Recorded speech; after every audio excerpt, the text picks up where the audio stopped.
Assalamualaikum warahmatullahi wabarakatuh. Innal hamdalillahi nahmaduhu wa nasta'inuhu wa nastaghfiruh wa na'udzu billahi min shururi anfusina wa min sayyiati a'malina may yahdihillahu fala mudilla lahu wa may yudlil falan tajida lahu waliyyan mursyida. Nashhadu an la ilaha illallah wa nashhadu anna Muhammadan abduhu wa rasuluh. Allahumma salli wa sallim wa barik wa an'im ala nabiyyina wa habibina Muhammad wa ala alihi wa sahbihi ajma'in. Amma ba'd. Bapak Ibu Saudara sekalian, jamaah salat maghrib Masjid Baitur Rahim Bulumbrangsi yang kami cintai karena Allah. Alhamdulillah, di malam hari ini kita masih diberikan kemudahan oleh Allah Subhanahu wa taala untuk melanjutkan majelis ilmu kita dalam rangka mengkaji firman Allah, dalam rangka memahami apa yang Allah Subhanahu wa taala maksudkan di dalam setiap kata, setiap kalimat pada firman-firman-Nya. Jamaah rahimani wa rahimakumullah. Pembahasan kita masih berkutat tentang tafsir surat Al-Baqarah, tepatnya adalah firman Allah Subhanahu wa taala pada ayat yang ke-47, ya bani Israil adhkuru ni'mati allati an'amtu 'alaikum wa anni faddaltukum 'alal 'alamin. Wah, niki ganti sponsor nih. Baik. Ma'asyiral muslimin rahimani wa rahimakumullah. Ayat-ayat sebelumnya itu adalah membahas tentang Bani Israel. Bagaimana Allah Subhanahu wa taala mengingatkan kepada Bani Israel dan apa yang seharusnya mereka lakukan. Pembahasan-pembahasan tersebut jemaah, meskipun yang tersebut, meskipun mukhatab ataupun objek yang disebut di dalamnya adalah Bani Israel, namun perlu kita ketahui bahwasanya jika ada perintah atau jika ada larangan, maka itu pun berlaku pada kita semuanya.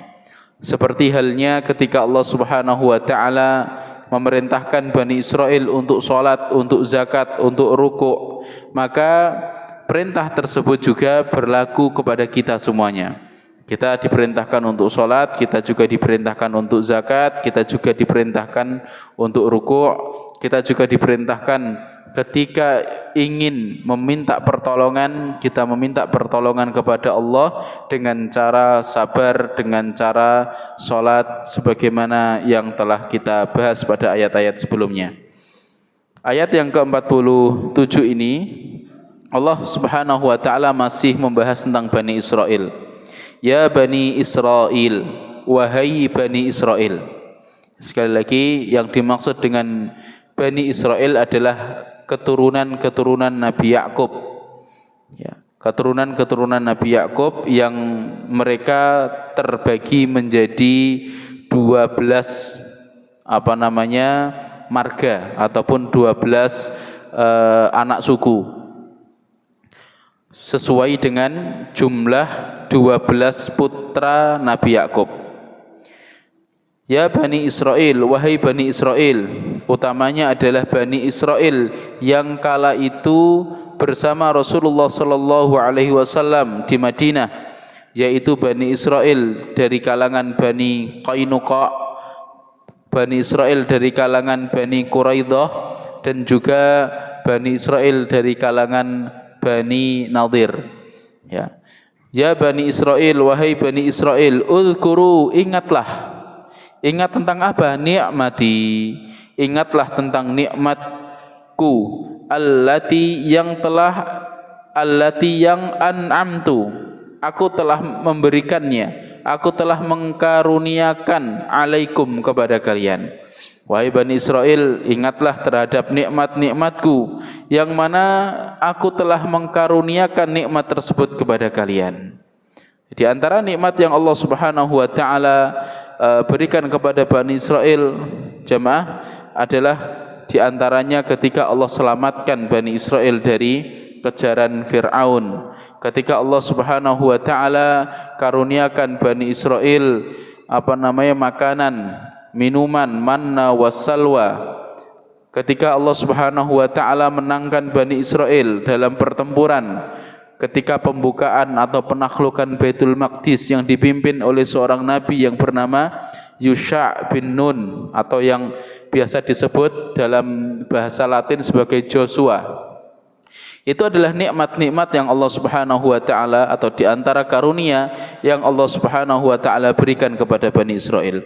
Wa anni, dan sesungguhnya aku faddaltukum, aku telah menjadikan kalian itu lebih unggul, lebih utama, alal alamin, dari bangsa-bangsa yang lain, dari seluruh alam.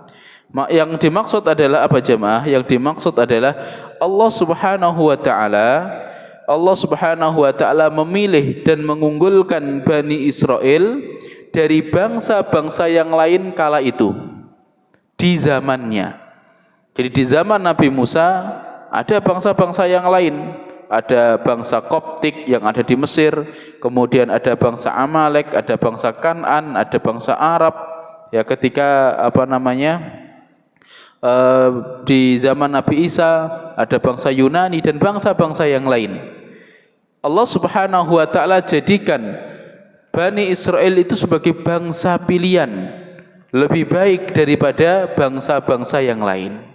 Namun ma'asyiral muslimin, ketika Rasulullah sallallahu alaihi wasallam diutus, kemudian Bani Israel justru mengkufuri Rasulullah sallallahu alaihi wasallam. Justru mereka menjadi orang yang menentang Rasulullah sallallahu alaihi wasallam. Padahal para pendeta-pendeta mereka sebelumnya, padahal di dalam Alkitab mereka telah dikabarkan tentang akan datangnya seorang sosok nabi terakhir.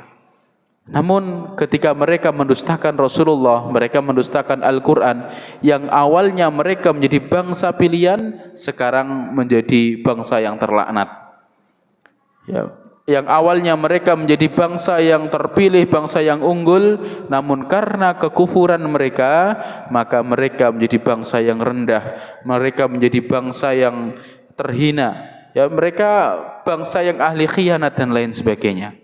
Ma'asyiral muslimin rahimani wa rahimakumullah.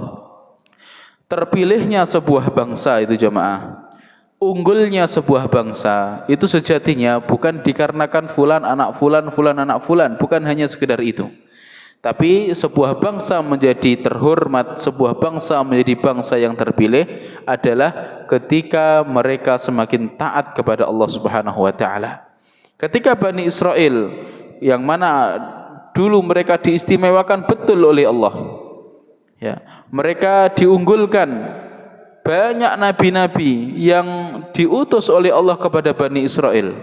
Ada Nabi Musa, ya, Nabi Yakub juga seorang nabi, kemudian Nabi Yusuf, Nabi Musa, Nabi Harun, kemudian Nabi Daud, Nabi Sulaiman, Zakaria, Yahya, Isa, semuanya itu adalah dari bangsa Israel jemaah. Belum lagi nabi-nabi yang tidak tersebutkan namanya di dalam Al-Quran, seperti Yusha' bin Nun, seperti Nabi Daniel dan lain sebagainya. Ya, mereka diutus kepada Bani Israel. Para nabi tersebut diutus kepada Bani Israel. Akan tetapi ma'asyiral muslimin, ketika Bani Israel diistimewakan oleh Allah, kemudian justru mereka durjana, tetap mengkufuri Allah, kemudian mereka bahkan dalam taraf membunuh nabinya. Jemaah, terbunuhnya Nabi Zakaria dan Nabi Yahya itu ulah Bani Israel. Seharusnya mereka membela Nabi Zakaria, Nabi Yahya, tapi apa yang terjadi? Demi harta mereka sekongkol dengan orang-orang Romawi sampai Nabi Zakaria, Nabi Yahya terbunuh. Belum lagi di sana ada nabi-nabi yang memang benar-benar dibunuh oleh Bani Israel. Nabi Isa dikejar-kejar adalah akibat pengkhianatan yang dilakukan oleh Bani Israel. Setelah diberikan keistimewaan yang begitu setelah diberikan keunggulan yang begitu dahsyat, namun mayoritas dari mereka justru menjadi bangsa yang durjana. Apa yang terjadi jemaah? Allah Subhanahu wa taala hukum Bani Israel. Allah usir Bani Israel dari tanah Palestina. Mereka kalau kita lihat sejarah bangsa Israel, ma'asyiral muslimin, setelah Nabi Isa diangkat, mereka benar-benar dihinakan dan mereka benar-benar disiksa dan mereka dipersekusi, bahkan taraf genosida yang dilakukan oleh orang-orang Romawi kepada Bani Israel. Ada satu kisah tentang Bani Israel sepeninggal Nabi Isa ataupun setelah Nabi Isa diangkat. Pernah suatu ketika Bani Israel ini berusaha untuk melawan orang-orang Romawi. Allah jadikan Bani Israel ini kalah. Dan Allah takdirkan orang-orang Romawi itu berkuasa. Ya, sampai taraf orang-orang Bani Israel ini sering ditangkapi kemudian dibakar hidup-hidup di tengah jalan sebagai lampu penerangan jalan. Bayangkan jemaah, tiap hari ada orang-orang dari Bani Israel, mereka ditangkap dan dibakar di tengah jalan sebagai penerangan jalan. Ini diantara azab Allah yang Allah berikan kepada Bani Israel. Ya. Kemudian mereka terusir dari negerinya. Maka kita dapati di Eropa ada Bani Israel, di Afrika ada Bani Israel, di Rusia ada Bani Israel, di Asia ada Bani Israel, dan lain sebagainya. Mereka berpencar tidak karu-karuan. Sampai mereka berkumpul lagi adalah di awal-awal abad ke-20. Ya, setelah ada semangat untuk mendirikan Israel Raya. Ala kulli hal ma'asyiral muslimin, ketika seseorang atau ketika sebuah bangsa diberikan keistimewaan oleh Allah, namun tidak bisa mensyukuri, tidak bisa menjadikan keistimewaan tersebut sebagai sarana mendekatkan diri kepada Allah, apa yang terjadi jemaah? Allah Subhanahu wa taala akan hinakan dia sehina-hinanya. Ini pelajaran juga berlaku pada kita. Ketika Allah mengistimewakan kita, kemudian kita tidak ngerti, kita justru menjadi orang yang durjana. Ketahuilah jemaah, yang awalnya kita diistimewakan, na'udzubillah, kita akan dihinakan sehina-hinanya. Abu Lahab itu kurang istimewa apa jemaah? Paman Nabi, istimewa betul. Tapi ketika keistimewaan yang Allah berikan kepada Abu Lahab tidak menjadikan Abu Lahab semakin dekat kepada Allah, justru menjadikan dia sebagai seorang yang durjana. Apa yang terjadi jemaah? Tidak ada satu ayat atau tidak ada satu surat yang isi surat tersebut dari awal sampai akhir melaknat satu orang kecuali surat Al-Lahab. Ini penting untuk kita fahami. Jadi keistimewaan, kekhususan yang Allah berikan kepada kita hendaknya menjadikan kita semakin baik, semakin soleh, semakin taat kepada Allah. Namun kalau kita semakin durjana, kemudian kita berlaku aniaya, ketahuilah jemaah, ya, bahwasanya aturan Allah, bahwasanya sunnatullah di alam semesta ini tidaklah berubah. Yang awalnya istimewa, ketika tidak paham, ketika tidak ngerti, suatu ketika dia akan dihinakan oleh Allah Subhanahu wa taala. Ma'asyiral muslimin rahimani wa rahimakumullah. Kemudian Allah Subhanahu wa taala berfirman, "Wattaqu yawman la tajzi nafsun an nafsin syai'a." Wahai Bani Israel, dan juga wahai umat Islam, ittaqu, bertakwalah kepada Allah. Atau di sini wattaqu, takutlah, bertakwalah, ya, yauman, kepada suatu hari, la tajzi nafsun an nafsin syai'a, ya, takutlah kalian, hati-hatilah kalian kepada suatu hari yang mana pada hari tersebut la tajzi nafsun an nafsin syai'a. Tidaklah satu jiwa bermanfaat bagi jiwa yang lain. Tidaklah satu orang bermanfaat bagi orang yang lain. Kapan itu jemaah? Hari kiamat. Kalau sekarang di dunia jemaah, keponakan kita dizalimi ataupun keponakan kita melakukan sebuah kesalahan, kemudian dia diadili, kita bisa membela, atau paling tidak ketika ada tetangga yang tanya, kena apa ponakanmu kok terseret kasus dan lain sebagainya, kita bisa memanipulasi omongan. Itu dia ini orang yang ya didolimi orang yang sebenarnya ditipu oleh kawannya dan lain sebagainya. Kita bisa memanipulasi omongan. Tapi kelak pada hari akhir, jangankan orang lain jemaah, Allah Subhanahu wa taala mengatakan apa? Yauma yafirrul mar'u min akhihi wa ummihi wa abihi wa sahibatihi wa banih. Hari di mana seseorang akan meninggalkan saudara-saudaranya. Hari di mana seseorang akan meninggalkan ayah dan ibunya. Hari di mana seseorang akan meninggalkan pasangan dan juga anaknya. Jemaah, di dunia ini seorang laki-laki bekerja pembanting tulang, ada yang kerja bangunan, ada yang dagang, ada yang tani, ada yang nambak dan lain sebagainya, ada yang nelayan di tambang dan lain-lain. Kalau ditanya untuk apa? Jawabannya adalah untuk mencarikan nafkah anak dan istri, agar bisa berbuat baik kepada orang tuanya. Tapi kelak ma'asyiral muslimin, sosok yang diperjuangkan seperti itu, mereka semuanya akan berlepas diri. Jangankan orang lain, yang masih kerabat saja kita akan tinggalkan. Jamaah rahimani wa rahimakumullah. Dan hari itu akan datang.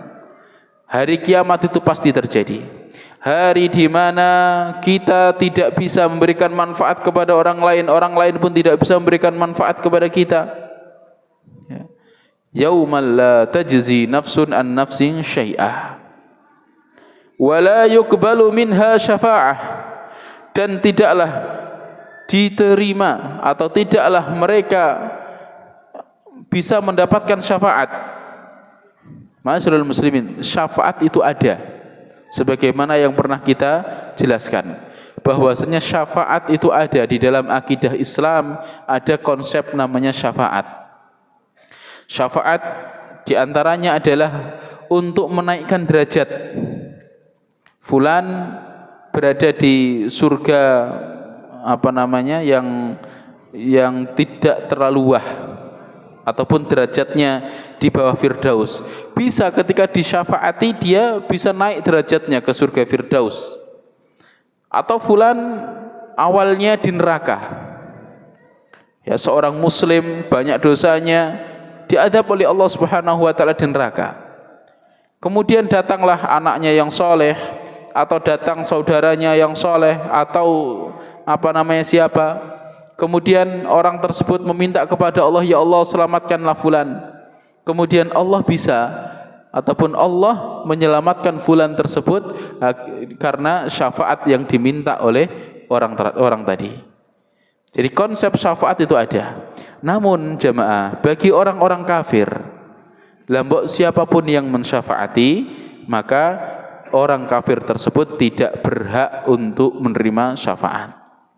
Karena konsep syafaat itu, pemberi syafaat harus mengantongi izin dan ridho dari Allah Subhanahu wa taala. Begitu pula orang yang menerima syafaat harus mendapatkan izin dan ridho dari Allah Subhanahu wa taala. Kita memantaskan diri agar suatu ketika kita membutuhkan syafaat, kita termasuk orang-orang yang layak mendapatkan syafaat tersebut. Namun orang-orang kafir, Allah Subhanahu wa taala mengatakan di dalam surat Al-Muddatsir, "Fama tanfa'uhum syafa'atus syafi'in." Tidaklah berguna bagi mereka syafaat dari orang-orang yang memberikan syafaat. Ma'asyiral muslimin, ya, jadi pada hari itu ya, orang-orang kafir tidak berhak menerima syafaat. Wala yu'khadhu minha 'adl, dan tidak pula berlaku tebusan. Ya. Jadi ketika ada misalnya keluarganya yang berada di neraka, kemudian bapaknya, ibunya, seandainya mereka ingin menebus anaknya atau menebus saudaranya, maka tidak berlaku tebusan. Kalau di penjara dunia, kalau hukuman-hukuman dunia masih berlaku tebusan, jemaah. Tapi di akhirat kelak sudah tidak ada yang namanya tebusan. Orang-orang kafir tidak layak mendapatkan syafaat. Wala hum yunsarun, dan mereka tidak pula tertolong, tidak ada yang menolong mereka. Ma'asyiral muslimin rahimani wa rahimakumullah. Ini hari seperti ini adalah hari yang pasti akan terjadi.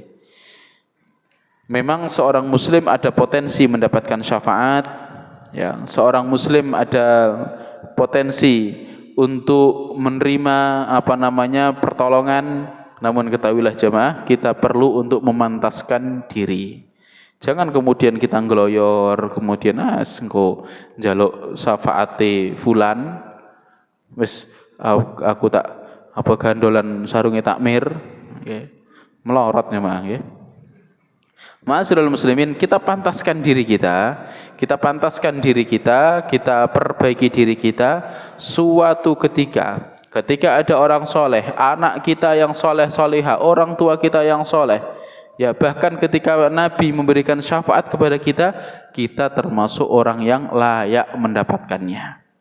Ya, karena bisa saja seseorang, ya seorang syafi', orang yang bisa memberikan syafaat, tapi yang diberikan syafaat ternyata tidak mendapatkan izin, maka tidak berlaku syafaat tersebut. Barakallahu fikum. Kemudian Allah Subhanahu wa taala mengatakan, nah ini mengingatkan di antara nikmat, di antara anugerah yang pernah Allah karuniakan kepada Bani Israel. Bani Israel disuruh untuk mengingat, dan ingatlah ketika najjainakum, kami menyelamatkan kalian wahai Bani Israel, min ali Fir'aun, dari pasukan Fir'aun, dari bala tentara Fir'aun. Ya. Fir'aun itu sinten jemaah? Fir'aun itu adalah penguasa Mesir. Ya, jadi Fir'aun itu mboten nama orang. Fir'aun itu gelar. Ya, Fir'aun itu gelar bagi penguasa Koptik kala itu. Suku Koptik Mesir. Sebagaimana Kaisar itu adalah gelar bagi Raja Romawi. Kisra itu gelar bagi Raja Persia. Tuba' itu adalah gelar bagi raja-raja Yaman. Presiden itu adalah gelar bagi pemimpin sebuah negeri. Indonesia pakai presiden, kemudian India pakai presiden dan lain sebagainya. Ya, jadi Fir'aun itu adalah gelar. Ma'asyiral muslimin, ayat ini adalah menerangkan tentang bagaimana ketika Bani Israel hidup pada peradaban Fir'aun. Ya, sebelum kami bahas ayatnya, kami ingin menerangkan tentang alurnya biar nanti kita paham. Jadi ketika Nabi Yusuf, jadi kita flashback bertahun-tahun, ketika Nabi Yusuf dizalimi oleh saudara-saudaranya, kemudian dicemplungkan di sumur, kemudian bajunya diambil, Nabi Yusufnya dicemplungkan ke sumur, dan bajunya dilumuri darah, dan disampaikan kepada Nabi Yakub, wahai ayah, ini Yusuf dimakan serigala, dan kami posisinya sedang lomba lari, kami enggak tahu kalau Yusuf dimakan serigala. Ya, makar yang dilakukan oleh saudara-saudaranya Yusuf. Ringkas cerita, datanglah segerombolan musafir yang kemudian mereka membutuhkan air dan menimba air di sumur. Ketika ditimba, ternyata timba tersebut begitu berat, dan ketika diambil ternyata ada Nabi Yusuf yang bergelantungan di timba tersebut. Nabi Yusuf dijual kepada penguasa Mesir dan dijadikan anak angkat. yang kemudian singkat cerita Nabi Yusuf yang karena begitu gantengnya ya, sampai Zulaikha ya begitu terkesima dan berbuat makar sampai Nabi Yusuf difitnah ya, Nabi Yusuf dituduh dan lain sebagainya. Nabi Yusuf kemudian dipenjara. Singkat cerita kemudian Nabi Yusuf dikeluarkan dari penjara dan terbukti bahwasanya Nabi Yusuf tidak bersalah. Maka Nabi Yusuf diberikan posisi yang begitu strategis karena ilmunya dan jasanya menyelamatkan peradaban Mesir dari paceklik ya. Ma'asyiral muslimin rahimani wa rahimakumullah. Kemudian di antara hadiah yang diberikan oleh penguasa Mesir kala itu adalah Nabi Yusuf diberi tanah khusus untuk dia dan keluarganya. Ya, Nabi Yusuf memanggil saudara-saudaranya, memanggil ayahnya, kemudian hidup di Mesir bergandengan ataupun berdampingan dengan suku Koptik dan suku-suku yang ada di Mesir. Mereka beranak pinak, ya, mereka menjadi banyak dan lain sebagainya. Sampai suatu ketika di zaman Fir'aun yang kita kenal di dalam Al-Quran itu, Fir'aun ini bermimpi bahwasanya ada satu api yang keluar dari Baitul Maqdis, yang keluar dari tanah Kan'an atau tanah Palestina, yang mana api tersebut memasuki rumah-rumah suku Koptik. Suku Koptik itu suku asli Mesir, kecuali rumah-rumah Bani Israel. Kemudian Fir'aun ini bertanya kepada para penafsir mimpi dan dijelaskan bahwasanya kelak kehancuran dan tumbangnya Fir'aun berasal dari tangan orang Israel. Maka Fir'aun memberikan satu perintah untuk membunuh seluruh anak laki-laki yang lahir. Adapun anak perempuan maka dibiarkan. Singkat cerita, kemudian Nabi Musa lahir dan ibunya tak ketakutan, begitu sayangnya dengan Nabi Musa. Tapi kalau sampai ketahuan akan dibunuh oleh Fir'aun, terus bagaimana? Maka Allah berikan ilham kepada ibunya Nabi Musa untuk membuat satu peti atau tabut, dan Nabi Musa ditaruh di peti tersebut dan ditaruh di Sungai Nil. Akhirnya Nabi Musa terbawa arus sampai ya melewati istana dari Fir'aun. Kemudian diambil, dan Fir'aun kala itu ingin membunuh Nabi Musa, akan tapi istrinya memberikan atau merayu sehingga Nabi Musa dirawat oleh keluarga Fir'aun. Tumbuh besar menjadi seorang pemuda yang begitu gagah. Singkat cerita, suatu ketika Nabi Musa berjalan-jalan di jalanan Mesir dan melihat ada Bani Israel, ada seseorang dari kalangan Bani Israel tengkar dengan orang suku Koptik. Nabi Musa membela dan menonjok orang Koptik ini satu tonjokan mati, ya, saking kuatnya. Dan Nabi Musa terkenal ya, orangnya kuat, satu tonjokan mati. Ya. Besoknya Nabi Musa mendapati orang Bani Israel yang dibela itu ternyata tengkar lagi. Wah, iki panjenis watai berarti. Kemudian orang Koptik tadi mengatakan, apakah engkau ingin membunuhku sebagaimana engkau telah membunuh orang yang kemarin? Ya, kemudian diwanti-wanti bahwasanya Nabi Musa ini dalam bahaya dan akan dikejar oleh Fir'aun. Maka Nabi Musa pun pergi meninggalkan Mesir sampai di sebuah negeri yang bernama Madian. Kemudian di sana bertemu dengan dua orang gadis, yang mana gadis ini mengembalakan kambing, dan gadis ini berteduh di suatu tempat. Ketika ditanya oleh Nabi Musa apa yang terjadi pada kalian, maka gadis ini mengatakan, kami ingin untuk memberi minum kambing-kambing kami, namun sumur itu sedang dipakai oleh para pengembala-pengembala yang lain, yang mana para pengembala tersebut laki-laki. Dan gadis ini merasa malu kalau harus berdesak-desakan. Ini fitrahnya, fitrah seorang perempuan ya. Jadi ketika ada banyak laki-laki maka malu kalau harus perempuan desak-desakan campur baur dengan laki-laki, cekakaan dan lain sebagainya. Maka dua gadis ini memilih untuk menunggu sampai para pengembala selesai. Namun Nabi Musa membantu, memberikan bantuan. Sehingga Nabi Musa mengambilkan air ke sumur dan Nabi Musa memberikan minum ternak-ternak para gadis tersebut. Akhirnya gadis ini pulang ke rumahnya dan menceritakan bahwasanya ayah, di sana ada seorang pemuda yang tadi menolong saya, bla bla bla, diceritakan. Ternyata gadis tersebut adalah putri dari Nabi Syuaib. Singkat cerita, akhirnya Nabi Musa menikah dengan salah satu putri Nabi Syuaib tersebut. Dan maharnya adalah mengembalakan kambing. Total waktu mengembalakan kambing adalah 10 tahun lebih. Ya. Kemudian setelah itu Nabi Musa ingin pergi membawa istrinya. Setelah selesai urusannya, Nabi Musa ingin membawa istrinya untuk kembali ke Mesir. Ketika di perjalanan, Allah Subhanahu wa taala mentakdirkan Nabi Musa alaihissalam mendapatkan wahyu, ya. Nabi Musa ditakdirkan, ya, kemudian ingin mencari api, dan ketika Nabi Musa berada di Tur Sina, Allah Subhanahu wa taala berkata kepada Nabi Musa, dan Nabi Musa diberikan mukjizat. Di antara mukjizatnya apa? Tangan ketika dimasukkan ke sakunya, maka ketika dikeluarkan menjadi putih.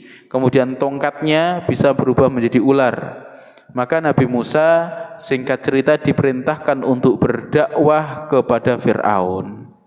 Ya, kemudian nanti dibantu oleh Nabi Harun. Fir'aun durjana, tidak mau kemudian beriman. Bahkan Fir'aun mengaku, mendeklarasikan diri sebagai Tuhan. Wa qala ana rabbukumul a'la. Saya ini adalah Tuhan kalian yang paling tinggi. Ini kata Fir'aun. Ya, penguasa itu kalau sudah tidak tahu alur, memang seperti itu jemaah. Fir'aun mengatakan ana rabbukumul a'la, saya adalah Tuhan kalian paling tinggi. Singkat cerita, ya, Allah Subhanahu wa taala memberikan azab kepada Fir'aun dan para pengikutnya, ya, air-air danau, air-air sungai menjadi darah, kemudian azab berupa katak yang begitu banyak, kemudian belalang dan lain sebagainya. Ya, kemudian sampai taraf antara mukjizat Nabi Musa dan juga sihir yang dimiliki oleh bala tentara Fir'aun atau tukang-tukang sihirnya Fir'aun. Kemudian tukang sihirnya Fir'aun kalah dan Nabi Musa dikejar. Singkat cerita, Nabi Musa dan para Bani Israel dikejar, dan Nabi Musa dihadapkan pada satu keadaan yang begitu genting. Di belakang ada Fir'aun dan bala tentaranya, di kiri kanan ada gunung-gunung yang menjulang tinggi, di depan ada Laut Merah. Kemudian Allah memerintahkan Nabi Musa untuk memukul air Laut Merah tersebut. Akhirnya Laut Merah menjadi jalan yang membentang. Nabi Musa dan pengikutnya kemudian selamat menyeberangi, dikejar oleh Fir'aun, dan ketika di tengah-tengah Laut Merah, Fir'aun ditenggelamkan oleh Allah Subhanahu wa taala. Ayat ini menceritakan tentang itu. Wa idz najainakum, dan ingatlah ketika kami menyelamatkan kalian wahai Bani Israel, min ali Fir'aun, dari pasukan Fir'aun, dari bala tentara Fir'aun, yasumunakum su'al adab, yang mana Fir'aun ini, ya, menyiksa kalian, yang mana Fir'aun ini memberikan siksaan yang luar biasa kepada kalian. Bentuknya apa jamaah? Yudzabbihuna abna'akum. Fir'aun ini menyembelih anak-anak putra kalian. Fir'aun ini menyembelih putra-putra kalian. Wa yastahyuna nisa'akum, dan membiarkan hidup putri-putri kalian. Wa fi dzalikum, dan pada hal tersebut, bala ummir rabbikum azim, adalah ujian dari Tuhanmu yang begitu dahsyat. Wa idz faraqna bikumul bahar, dan ingatlah ketika kami pisahkan laut. Jadi Laut Merah jemaah, Laut Merah yang lautan, ya, lautan yang begitu membentang, Allah pisahkan, ya, sehingga menjadi sebuah jalan yang bisa dilalui oleh Nabi Musa dan Bani Israel. Fa anjainakum, maka kami selamatkan kalian. wa aghraqna ala fir'aun, dan kami tenggelamkan pasukan Fir'aun, wa antum tanzurun, dan kalian melihat. Ma'asyiral muslimin, Fir'aun yang selama bertahun-tahun menyiksa Bani Israel, merendahkan, memperbudak Bani Israel, Allah tenggelamkan Fir'aun, Allah hancurkan Fir'aun, dan Bani Israel melihat dengan mata kepala mereka. Bukankah ini sebuah nikmat? Hal yang melegakan ketika musuh kita binasa dan kita melihatnya. Ya, ini yang ini maksud daripada ayat ini. Insya Allah akan kita lanjutkan pada kesempatan-kesempatan yang lain, dan kita akan istimbat beberapa ibrah, beberapa pelajaran dari kisah Bani Israel yang tertera dalam surat Al-Baqarah. Barakallahu lana wa lakum jami'an. Assalamualaikum warahmatullahi wabarakatuh.